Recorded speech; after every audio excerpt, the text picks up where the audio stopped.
जय गुरुदेव। जय गुरुदेव। जय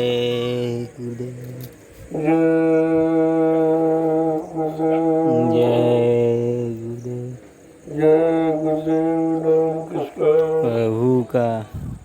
जय गुरुदेव नाम किसका? प्रभु का। जय गुरुदेव नाम किसका? प्रभु का। प्रभु का प्यारा नाम। जय गुरुदेव।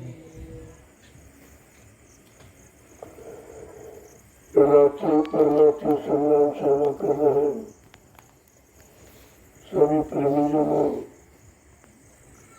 जब योग का सौभाग्य उदय होता है तब ऐसी घड़ी परमात्मा की मिलती है, क्योंकि आज युग में परमात्मा का अभाव है।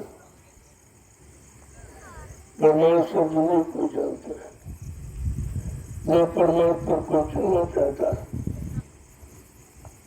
क्योंकि स्वार्थ सबने समा गया। स्वार्थ के अलावा जो कुछ सोची विचार नहीं कर पा रहा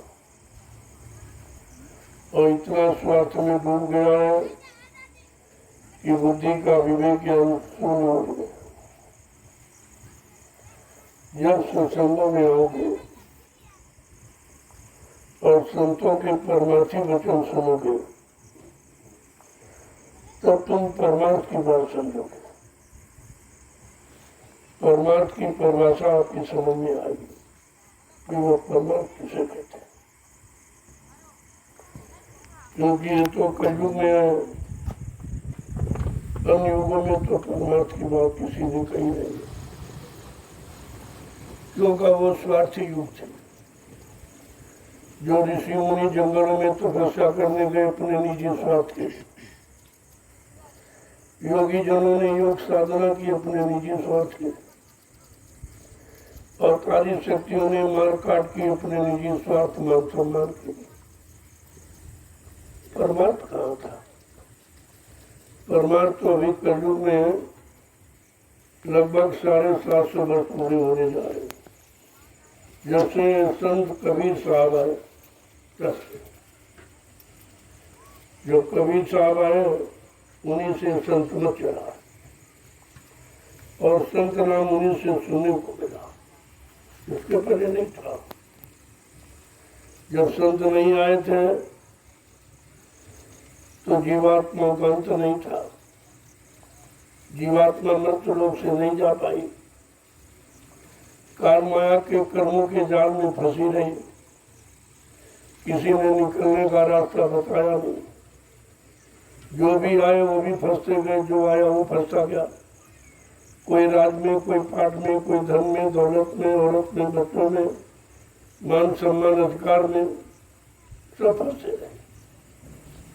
निकलने की बात किसी के समझ में नहीं आई कि भाई निकला कैसे जा, क्योंकि आना नहीं मालूम तो निकलना कैसे मालूम। यही पता नहीं जीवात्मा कैसे आई है और क्यों आई है, किस कारण आई और कहां से आई। ये जानकारी तो संतों ने दी, बाकी किसी को नहीं मालूम। तभी तो संत महापुरुषों ने कहा कि गिरी बदरिया पाप की बरस रहे अंगार, और संत नाते जगत में तो जन्म का संसार। सारा संसार, सारी सृष्टि जन्म मरण से छुटकारा नहीं पा सकती थी अगर संत महापुरुषों का आगमन इस भारत भूमि पर न हुआ होता। तो वो कितनी बड़ी बात।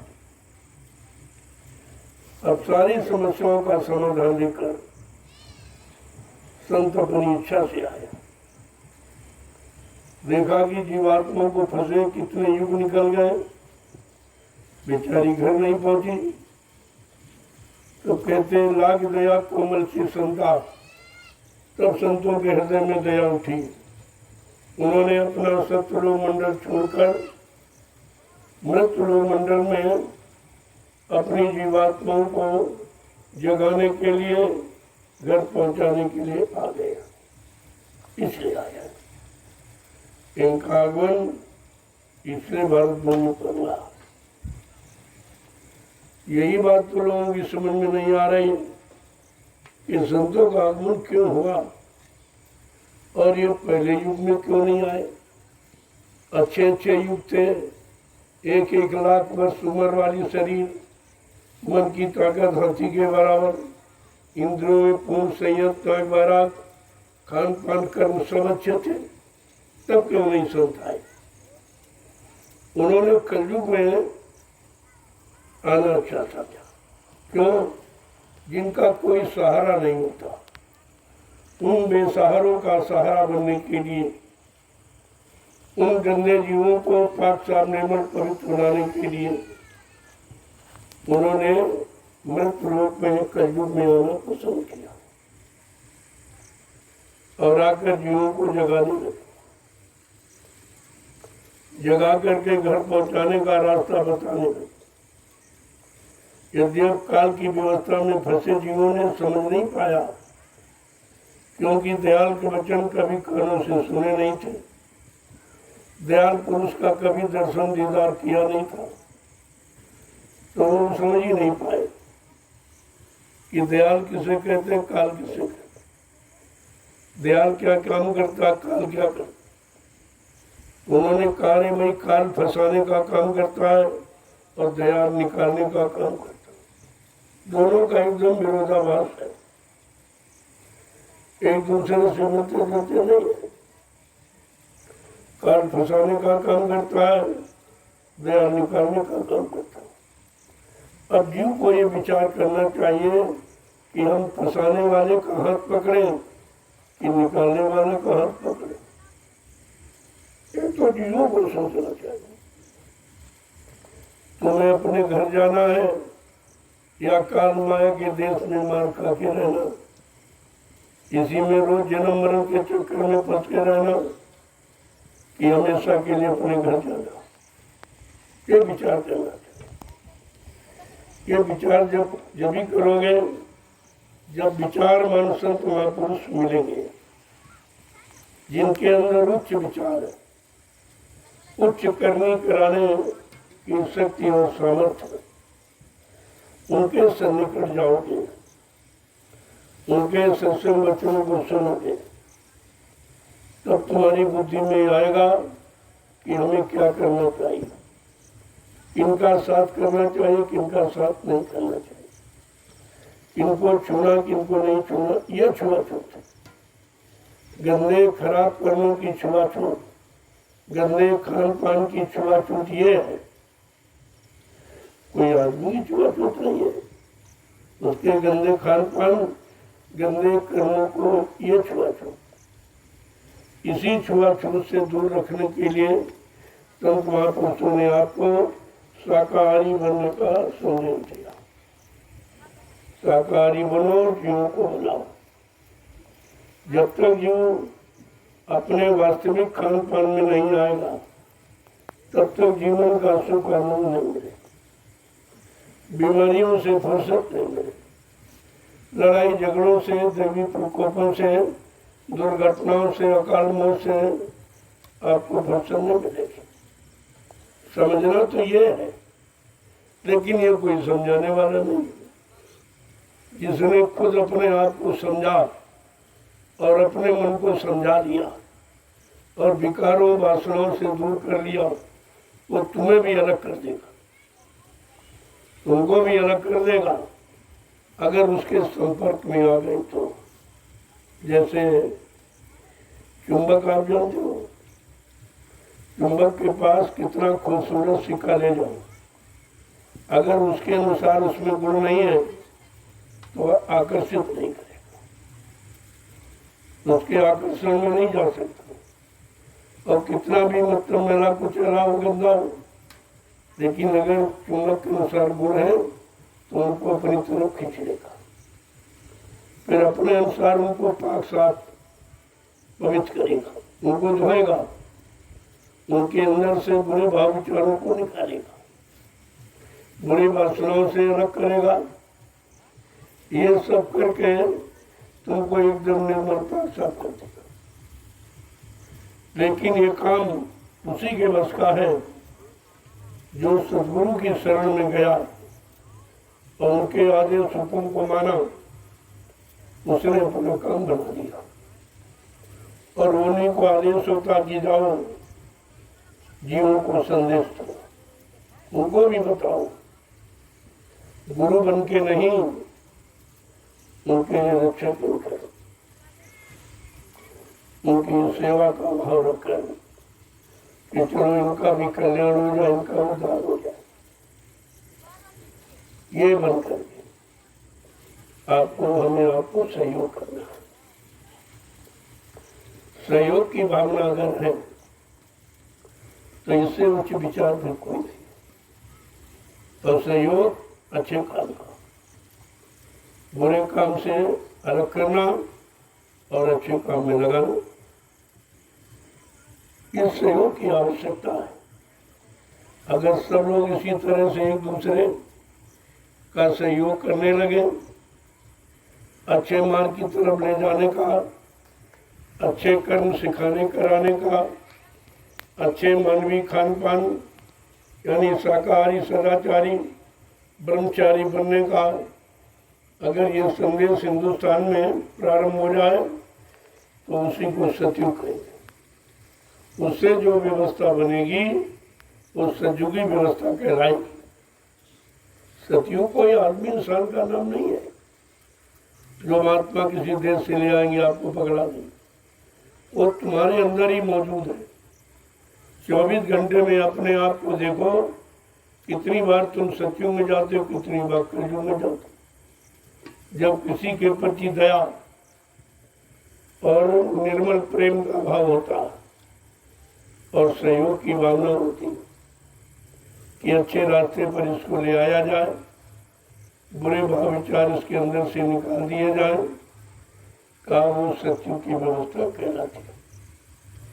सबको सुख, सबको शांति, अपने जैसा दुख, सबका दुख समझकर उसके दुख को दूर करना, ये मानव का सच्चा कर्म है।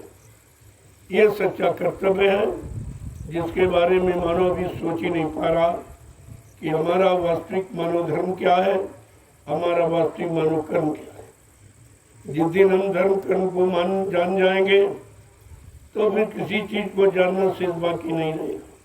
यही जानना है कि हमारा मानव कर्म क्या है, हमें कैसे कर्म करने चाहिए, क्योंकि कर्म भी खान पान पर आधारित है।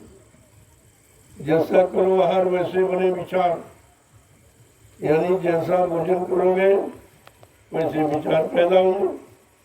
आहार से विचारों का जन्म होता है। जब तुम्हारा आहार गंदा हो गया, तुम्हारे विचार गंदे हो गए, तुम्हारी सोच गंदी हो गई, तुम्हारा देखना सुनना उठना बैठना बोलना चालना करना कराना सब गंदा हो गया। इसी को कहते हैं कलयुग आ गया। ये कलयुग है जो सबको लड़ाए, सब में प्रेम व्यवहार खत्म करे, सबके प्रति मर्यादा खत्म कर दे, माँ बहन बेटी बहू का भाव समाप्त कर दे, उसको कहते हैं कलयुग। और इस समय कितना प्रबल है आप देख रहे, चारों तरफ कलयुग का बोलबाला। महापुरुषों ने कहा कलयुग घेरे चारी ओर, मनुआ जइहो को नहीं। अरे मन तू कहाँ जाएगा, तू कलयुग के घेरे में बैठा है। चारों तरफ कलयुग ने तुम्हारे पहरा लगा दिया। अपने पहरेदारों का काम क्रोध लोभ मोह अहंकार, उन पहरेदारों से तुम बच नहीं सकते, बच के नहीं निकल सकते। और किसी पहरेदार को तुम परास्त नहीं कर सकते। सारे ने पहरेदारों ने तुमको परास्त किया, काम ने तुमको परास्त किया, क्रोध ने तुमको परास्त किया, लोभ मोह अहंकार ने तुमको परास्त किया, ईर्ष्या राग द्वेष ने तुमको परास्त किया। जब सिंधुओं ने तुमको परास्त किया है, अब तुम इनको कैसे परास्त कर सकते? तो संतों ने कहा नहीं, कोई चीज असंभव नहीं है।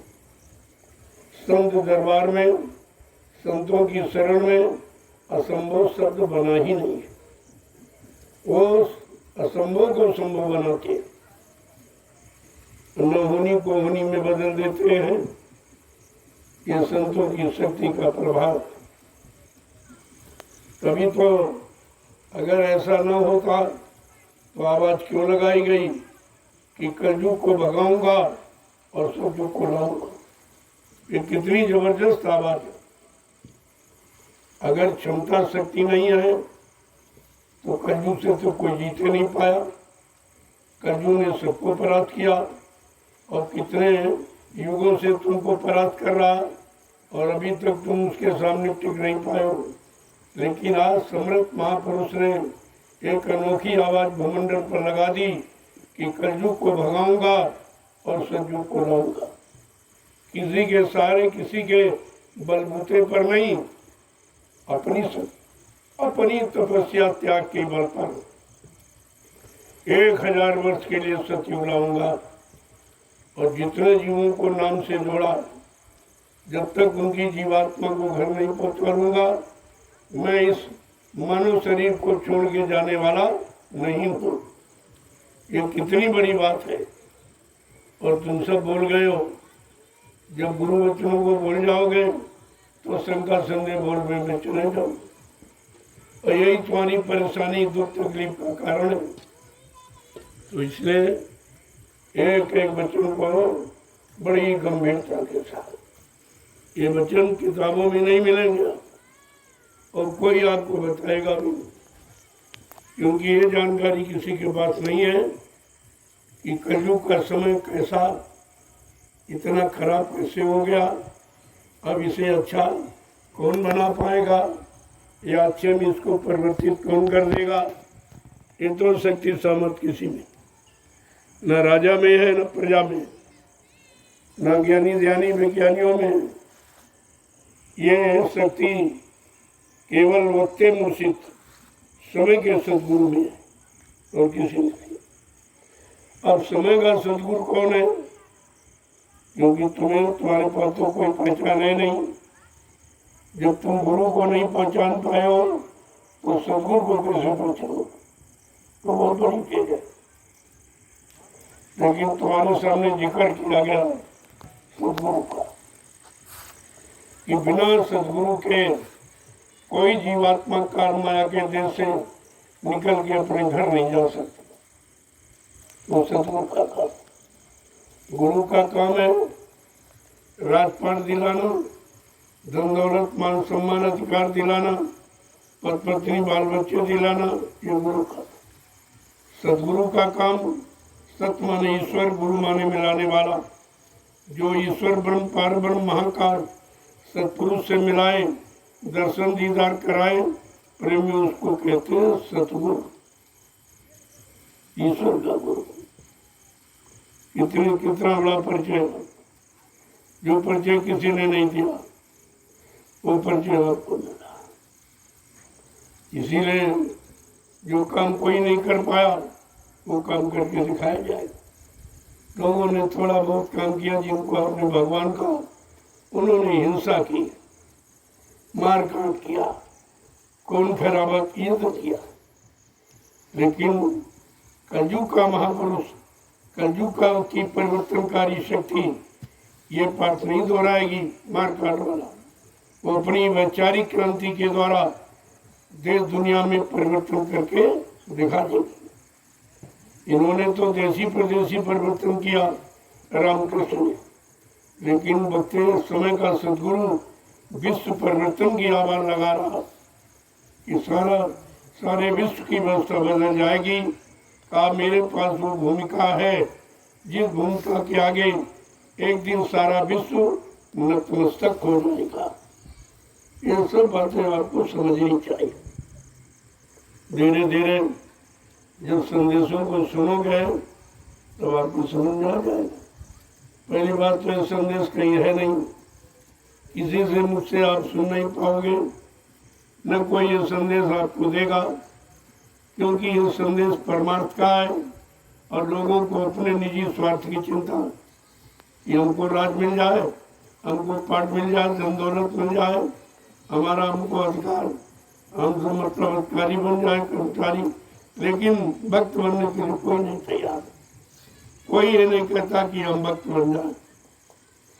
राम ने अपने मुरीदों को, जो उनके मानने वाले थे, सबको भक्त बनाया। कृष्ण ने अपने मुरीदों को भक्त बनाया। ये भक्त बनाने का काम परमात्मा का है और संत महात्मा का। ये भक्त बनाते, न गुरु बनते हैं, न गुरु बनने का आदेश देते। इस बात को ध्यान में रखना चाहिए। यहाँ इस तरह का संदेश उनके संत मत में नहीं होता। न वो गुरु बनते हैं, न गुरु बनने का आदेश देते। यानी भक्त बनो, भक्त बनने का अधिकार है, लेकिन भगवान बनने का अधिकार नहीं है। शिष्य बनने का अधिकार है, लेकिन गुरु बनने का अधिकार है। ये बात दिमाग में बैठा लो। अगर ये नहीं करोगे तो तुम्हारे पर कोई दोष नहीं लगेगा। गोस्वामी जी महाराज ने रामचरितमानस के उत्तरकांड में गुरु शिष्य के बारे में स्पष्ट कहा कि हरे शिष्यदम शोक न हरई, सो गुरु घोर नरक में पड़ी। अगर शिष्य के को जन्म मरण से छुटकारा नहीं दिला सकता, उसकी जीवात्मा को परमात्मा से नहीं मिला सकता, तो गुरु बनने का अधिकार नहीं है। अगर मान सम्मान दान दक्षिणा रुपया पैसा सामान के लिए अगर झूठा गुरु बनता है तो नरक में जाएगा। वो नरक में जाने की तैयारी कर रहा। कितना साफ साफ रामचरितमानस आपको इशारा करता कि हरे शिष्य धन शोक न हरई, सो गुरु घोर नरक में। जो शिष्य के दुख को दूर नहीं कर सकता, सबसे बड़ा दुख क्या है? रामचरितमानस कहती जन्मत मरत असे दुख हुई। जो जन्म मरण की असहनीय पीड़ा को नहीं हर सकता या जन्म मरण से छुटकारा नहीं दिला सकता, 7 जन्म आगे 7 जन्म पीछे जीव के पाप कर्मों को नहीं धो सकता है, वो मृत्युलोक मंडल में गुरु बनने का अधिकारी नहीं है। अगर बनेगा तो नरक में जाएगा। सीधा संदेश है। लेकिन कौन मान रहा? यहाँ कोई शिष्य और भक्त बनने को तैयार नहीं है, सब गुरु बनने के लिए तैयार है। और गुरु की परिभाषा इतनी कठिन है। गु माने अंधकार, रू माने प्रकाश। जो अंधकार से प्रकाश की तरफ, अधर्म से धर्म की तरफ, झूठ से सत्य की तरफ, दानवता से मानवता की तरफ जीव को ला करके खड़ा कर दे, ऐसी चेतन शक्ति को मृत्युलोक मंडल में गुरु कहते हैं। ये है गुरु की परिभाषा। आपको ये लागू करना चाहिए। ये लक्षण तुम्हारे में है कि नहीं है? ये कर्म तुम्हारे में करने की शक्ति सामर्थ्य है कि नहीं है? फिर ये गंदा काम क्यों करते? गोस्वामी महाराज कहते अगर वो नहीं मानता है, ऐसा गुरु अजगर बने, चेला चीटी होए और नोच नोच के खाए। अपना सब दान दक्षिणा रुपया पैसा दिया वो सब वसूल कर लेंगे। एक एक पैसा आपकी नसों से वसूल कर लिया जाएगा। ये संत मत है। इसमें झूठ छल कपट, ये बेईमानी, ये धोखाधड़ी, ये स्वार्थ लोभ लालच, ये चलने वाला नहीं है। इसीलिए तो अभी कहा जा रहा है न कलयुग गया न सतयुग आया, लेकिन कलयुग जा रहा है और सतयुग आ रहा है। इस बात को समझो। जैसे तूफान तुम्हारे पास से निकलता है जाता है तो पेड़ पौधों को उखाड़ता, इमारतों को गिराता चला जाता। अगर ऐसा न करे तो तुम कभी नहीं कहोगे तूफान गया। तूफान गया कभी नहीं कहोगे।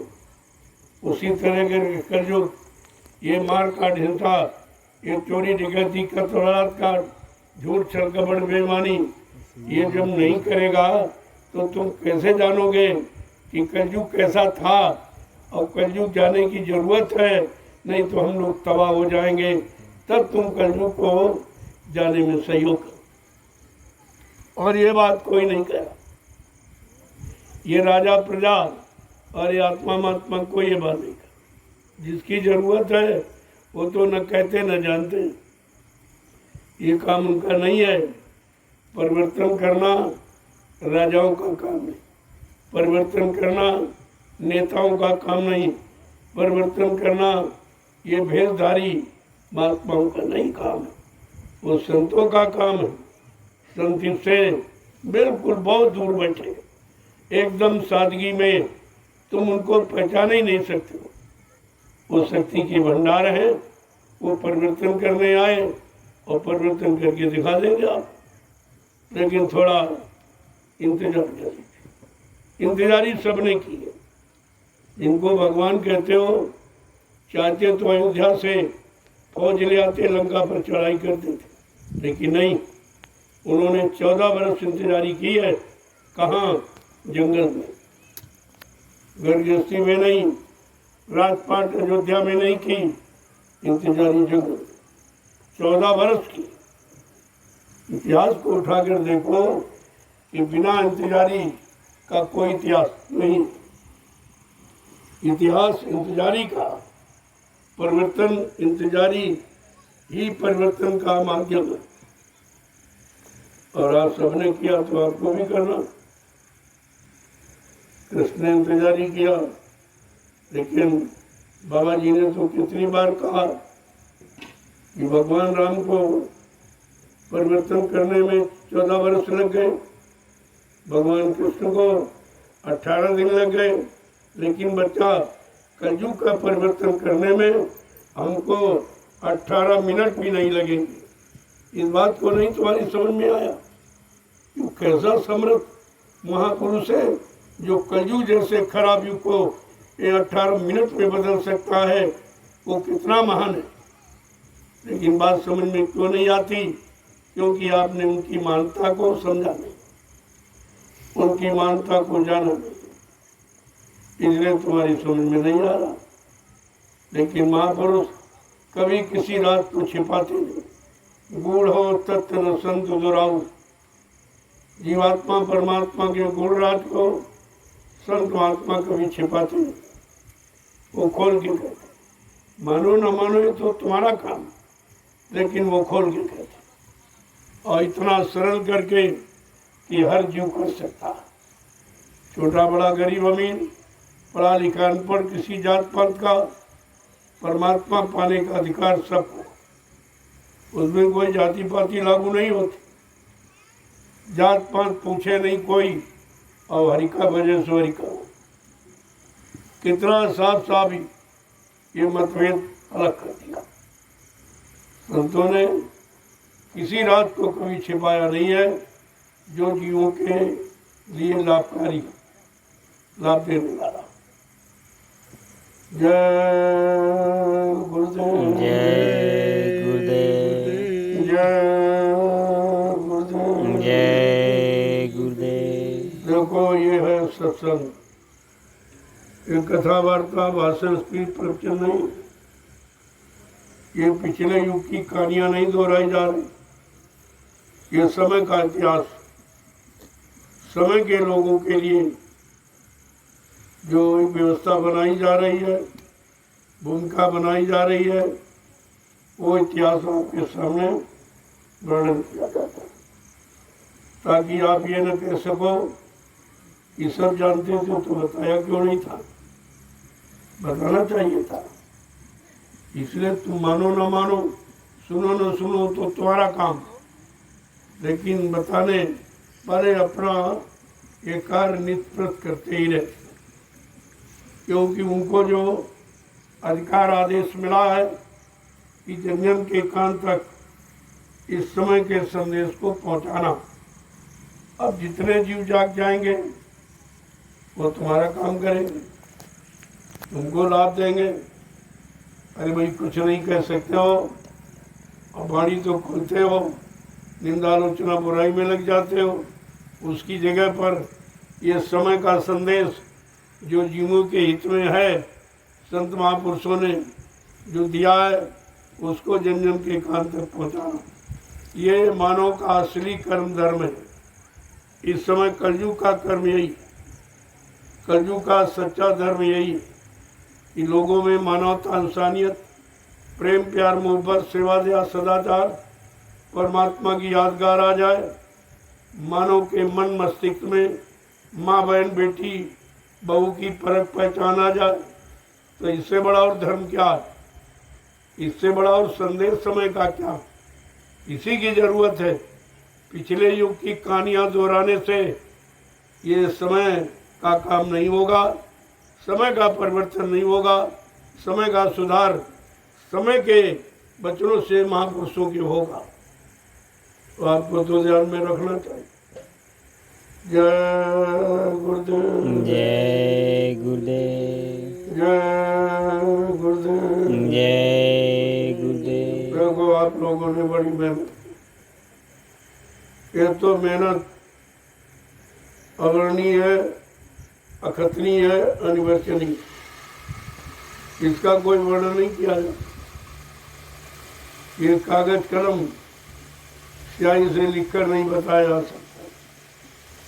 ये तो लोगों के सामने कराया जा रहा है, इसलिए ये अनुभव।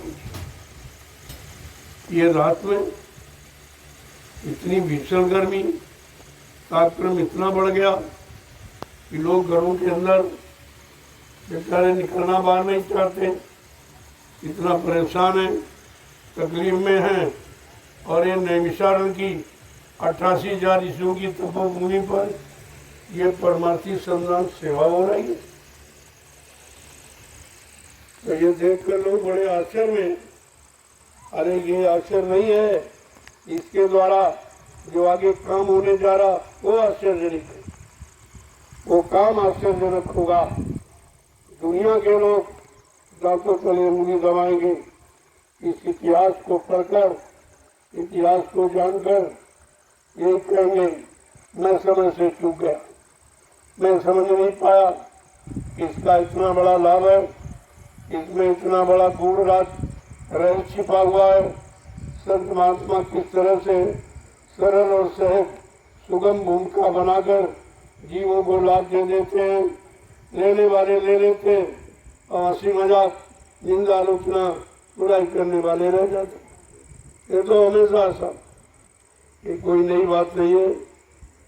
परिवर्तनकारी शक्तियाँ बहुत थोड़ी होती, ज़्यादा नहीं होती, थोड़ी होती। लेकिन कलयुग में परिवर्तनकारी शक्तियाँ अनंत बहुत आई हो, क्योंकि बहुत बड़ा बिगाड़ हर चरम सीमा को क्रॉस करते। अत्याचार, अनाचार, पापाचार, भ्रष्टाचार, व्यभिचार, कुचार, मांसाहार, यह सीमा को क्रॉस करते। इसलिए अनंत शक्तियों की जरूरत है। जब एक रावण था तो एक राम आया। अब तो रावणों की इतनी संख्या कि आप भी नहीं सकते हो। तो इनको मारने के लिए, इनको अच्छी शिक्षा देकर मोड़ने के लिए कितनी शक्तियों की आवश्यकता पड़ेगी, ये विचारणी विषय ये आपको सोचना चाहिए। घर घर रावण बैठ गया, सबके अंदर अहंकार रूपी रावण बैठा हुआ है। उससे विजय यानी प्राप्त करना बड़ा मुश्किल दिखाई दिया। लेकिन महापुरुषों ने कभी हार का मुख नहीं देखा। उनके यहाँ हार शब्द नहीं है, उनके यहाँ विजय श्री शब्द है। वो हार नहीं मानते। अब आप देखते जाइए, जब ये काम अनोखा हो रहा, जब सब हार गए, कोई नहीं ये सेवा कर पा रहा, तो इससे बड़ी जीत और क्या है? ये तो जीत तुम्हारे सामने है। ये सब के हार गए, कहते भाई ये काम किसी का हो सकता। ऐसी धूप में ये श्रमदान सेवा करना, ये भाई बड़ा कर बहुत मुश्किल है।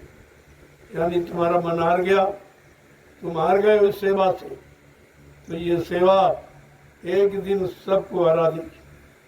ये ऐसी सेवा है और सेवा की आवश्यकता देश को।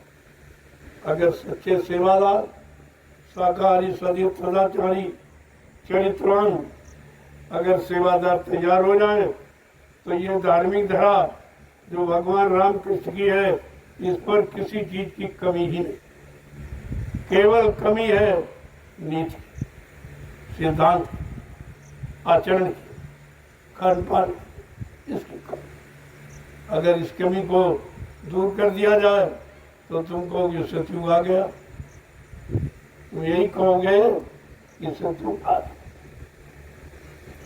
तो प्रेमियों, तुम्हारी रात्रि परमार्थी संतान सेवा का समय हो रहा हो। अब आप लोग धीरे धीरे आओ और आज का ये प्रसाद तुम्हारी थकावट दूर हो जाए, तुम्हारे मन की शंकाएं दूर हो जाए, तुम्हें सुख और शांति मिल जाए और तुम तृप्त हो जाओ। तो उसके लिए जबकि हिंदुस्तान में कहीं चले जाओ प्रसाद कोई नहीं देता, तुम ही खरीद के ले जाओ, उसी में से थोड़ा निकाल कर तुमको लौटा देते हैं, बाकी अपना रख लेते। लेकिन अपनी तरफ से प्रसाद बनाकर हिंदुस्तान के विश्व में कोई नहीं दे सकता। इतना अनोखा काम आपके सामने, क्योंकि प्रसाद बनाना ये किसी को मालूम नहीं। प्रसाद कौन बनाता? जिसने अपने सद्गुरु को उनके आदेश हुक्म का पालन करके उनके वचनों पर अपने जीवन को चलाकर उनको खुश कर दिया, वो अपने सद्गुरु की दुआ दया किसी वस्तु में प्रवेश करके जीवन को लाभ दे सकता है, वो प्रसाद बनाएगा। ये सबकी बात नहीं है। इसलिए जब इनके बस का प्रसाद बनाना नहीं तो कहते प्रसाद दुकान से खरीद के ले आओ।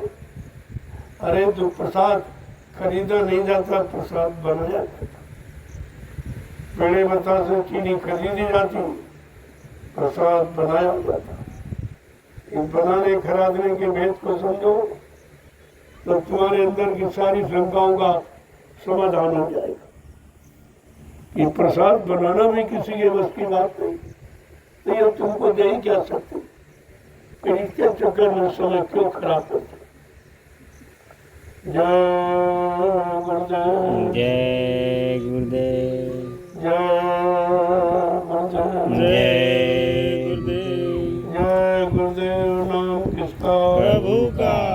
प्रभु का प्यारा नाम। जय गुरुदेव, जोर से बोलो जय गुरुदेव, सब मिल बोलो जय गुरुदेव, बोलना होगा जय गुरुदेव, अभी से बोलो जय गुरुदेव, दुख दर्द हरेंगे, जय गुरुदेव, सब कष्ट मिटेंगे, जय गुरुदेव, सुख शांति भी देंगे, जय गुरुदेव, सबके दाता, जय गुरुदेव, सबके मालिक, जय गुरुदेव, प्रेम से बोलो जय गुरुदेव। ये नाम नहीं इंसान का, ये नाम है प्रभु का, ये काम नहीं इंसान का, ये काम है प्रभु का। कितना बड़ा वादा है।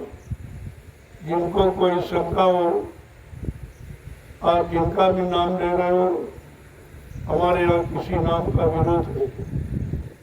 संत महात्मा कभी विरोध नहीं करते, किसी की निंदा रचना बुराई नहीं करते, बल्कि समय से उसका लाभ और अर्थ आपको बताते हैं।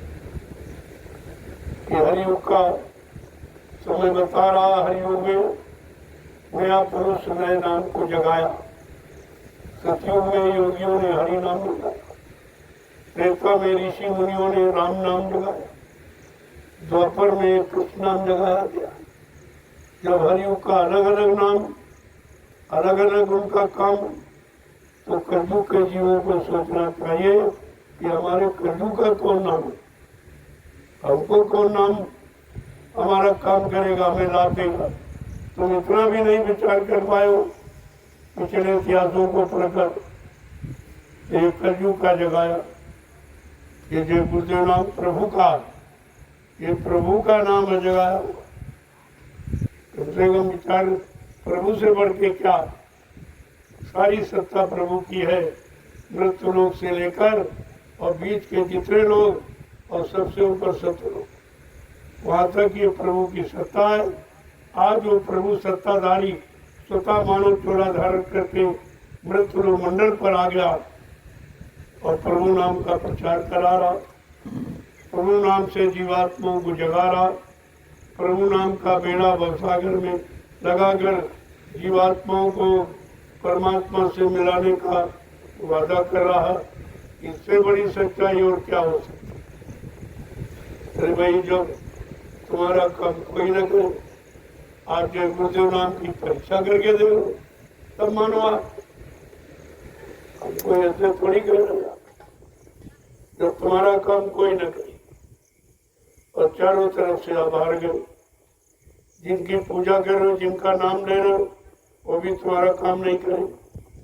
जब चारों तरफ से हार जाना तो अंत में जय गुरुदेव नाम की परीक्षा कर देना। लेकिन शाकाहारी बनकर करोगे तो पूरा लाभ मिलेगा। ये परहेज है। तो शाकाहारी रहकर अगर मुसीबत आपत्ति में जय गुरुदेव नाम लोगे तो तुमको मदद करें, तुम्हारा सहयोग। जो काम कहीं से नहीं हुआ वो काम जय गुरुदेव नाम से आपका हो जाएगा। और इससे बड़ी और क्या सच्चाई आप ये तो परीक्षा करके देखो तब मानो। हम थोड़ी कह रहे ऐसे मानो परीक्षा, लेकिन और किसी नाम में ये नहीं कहा परीक्षा करके मानो। ना तुमने हरि नाम की परीक्षा ली, न सीताराम की परीक्षा ली, न राधा कृष्ण की परीक्षा ली, न शंकर जी की परीक्षा, न हनुमान जी की, न देवी देवताओं किसी की आपने परीक्षा नहीं। और फिर भी आप मानते हो। मैं तो कह रहा हूँ कि गुरुदेव नाम की परीक्षा करके देखो तब मानो, तुम्हारा काम हो जाए तो मान लेना ये समय के प्रभु का नाम है, तब आप मान लेना। तो इससे और सरल उपाय आपके लिए क्या, न कोई दक्षिणा, न कोई रुपया, न कोई पैसा, न कोई सामान, ये नहीं मांगा जाता। प्रभु तो देता है, वो लेता नहीं है, वो देने का काम करता।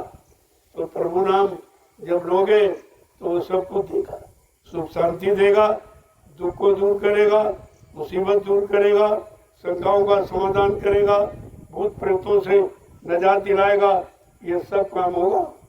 आज भी हम झंडे से प्रभु नाम की महिमा सारे हिंदुस्तान को बता रहे हैं कि तुम्हारा भूत प्रेत कहीं न जाए तो आ जाओ ज्ञान आश्रम में, झंडे की परिक्रमा करो, भूत प्रेत चला जाएगा।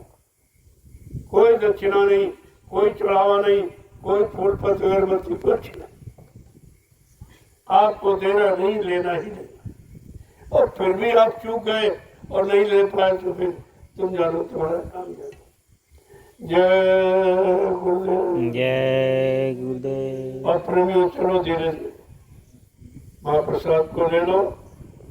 देखो कुदरत आपकी फरियाद को सुनी, आपकी तपस्या पूरी हुई कि आज तुम्हारे साथ होकर आपको ठंडा का आराम दे रहे कि तुम सेवा से उब रहे थे कि सेवा से कोई फायदा नहीं है, कोई लाभ नहीं है। तो देख लीजिए तुम्हारे कहने सोचने से क्या मिला, इतना बड़ा लाभ है। अब तो आपको ये हो रहा कि रात भर करते रहे सेवा, कोई परेशानी, लेकिन नहीं, मेरे आप समय नहीं करना, कर मौका मिलेगा। तपस्या भी कर लिया, अब तपस्या का सुख भी आपको तत्काल मिल गया, तत्काल लाभ आपको देखो मिला।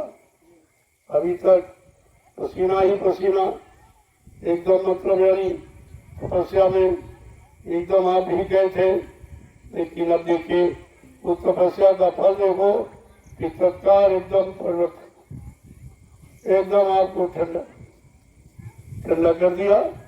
और सारी परेशानी और तकलीफ और गर्मी सब दूर रहा। तो सेवा मिथ्या नहीं, अरे सेवा में मेवा मिथ्या जो कहा गया वो गलत नहीं है, लेकिन तुम इंतजारी के पहले ही मांगने लगते, मजदूरी पूरी नहीं हो पहले ही मांगने लगते। अरे वो समय निश्चित है, यहाँ हर चीज का घड़ी मुहूर्त दिन तारीख समय सब निश्चित, उसके पहले कुछ नहीं। और जब समय आ जाएगा तो कोई रोक नहीं पाएगा। ये सब चीजें याद रखी चाहिए। जय गुरुदेव। जय गुरुदेव। चलो प्रेमियों चलो, अब धीरे धीरे महाप्रसाद करें। अब आपको सुख का अनुभव कर रहे हो।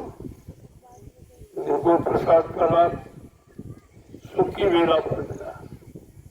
जब आपको संतुष्ट एकदम शांत बिल्कुल हर तरफ से ठंडक की एहसास के लगते हैं, सारी गर्मी समाप्त हो। तो देखिए अब ये प्रसाद का गुण क्या है कि रात को मन को शांत कर दिया, ये हवा ने शरीर को शांत कर दिया और प्रसाद ले लो तुम्हारे मन को शांत हो, दोनों तरफ आपका काम हो जाए। जय गुरुदेव। जय गुरुदेव। धीरे धीरे चलो प्रेमियों, समय हो गया, देर मत करो। आप दिन भर भी मेहनत की है और रात में भी करो। जिन प्रेमियों ने दिन में और रात में दोनों तरफ मेहनत की उनकी तो डबल मजदूरी हो, वो तो डबल लाभ पाने के अधिकारी। संत मत में 1 मिनट की मजदूरी रोकी नहीं जाती, तो तुरंत नगद सौदा है, संत उधार नहीं होता, नगद तुरंत करो। 1 मिनट करो उसका मजदूरी, 2 मिनट करो उसकी मजदूरी, 10 मिनट करो उसकी मजदूरी, यहाँ उधार नहीं होता। इसलिए आपको जब भी समय मिले तो सेवा में हाजिर रखिए, क्योंकि भजन आपके बस का नहीं, सत्संग तुम्हें याद नहीं रहता। अरे तो सेवा के द्वारा अपना काम बना लो, इससे सरल कोई उपाय नहीं। और ये सब ये कहीं आपको नहीं मिलेगा, कहीं आपने कितनी पूजा पाठ तीर्थ व्रत दान हवन जप किया, गंगा स्नान किया, कोई मिला? कोई लाभ मिला? लाभ देने वाला कोई मिला? आशीर्वाद देने वाला कोई मिला? कुछ नहीं। ये अंधी पूजा, ये जड़ पूजा है, इससे लाभ न कभी मिला न किसी को मिलेगा। आपकी आत्मा चेतन है, परमात्मा चेतन है और महात्मा चेतन है। महात्मा जो नाम जगाते वो भी चेतन। चेतन का काम चेतन से कर लो और जड़ का काम जड़ से कर लो, आपको दोनों अधिकार मिलेंगे। जय गुरुदेव। जय गुरुदेव।